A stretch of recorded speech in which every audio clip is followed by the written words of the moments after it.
Taif আবার স্কুলের জন্য প্রস্তুত হচ্ছে, ব্যাগ হাতে, মুখে উচ্ছ্বাস।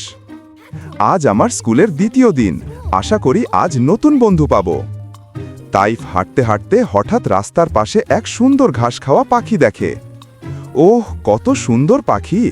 আল্লাহ তাআলা সব কিছু কত সুন্দর বানিয়েছেন। স্কুলে পৌঁছে তাইফ নতুন ক্লাসে প্রবেশ করে। শিক্ষক হাসি মুখে অভ্যর্থনা জানাচ্ছেন। শিক্ষক, বন্দেগি, আজ আমরা নতুন গল্প শিখব, সবাই মন দিয়ে বসো। তাইফ খুশি হয়ে বলে, ইনশাআল্লাহ, আমি মন দিয়ে শুনব।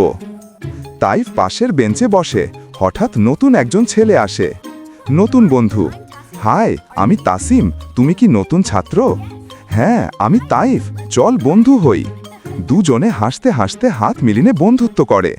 শিক্ষক ক্লাস শেষের আগে বলে, আজ সবাই খুব ভালো কাজ করেছে, আল্লাহকে ধন্যবাদ জানাও। তাইফ চুপচাপ নামাজের জন্য দাঁড়িয়ে মনে মনে বলে, আলহামদুলিল্লাহ, আজও আল্লাহর কাছে ধন্যবাদ।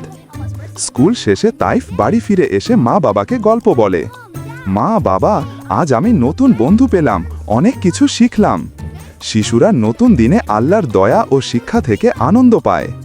তাইফের পরের গল্প মিস করো না, সাবস্ক্রাইব করো এখনই।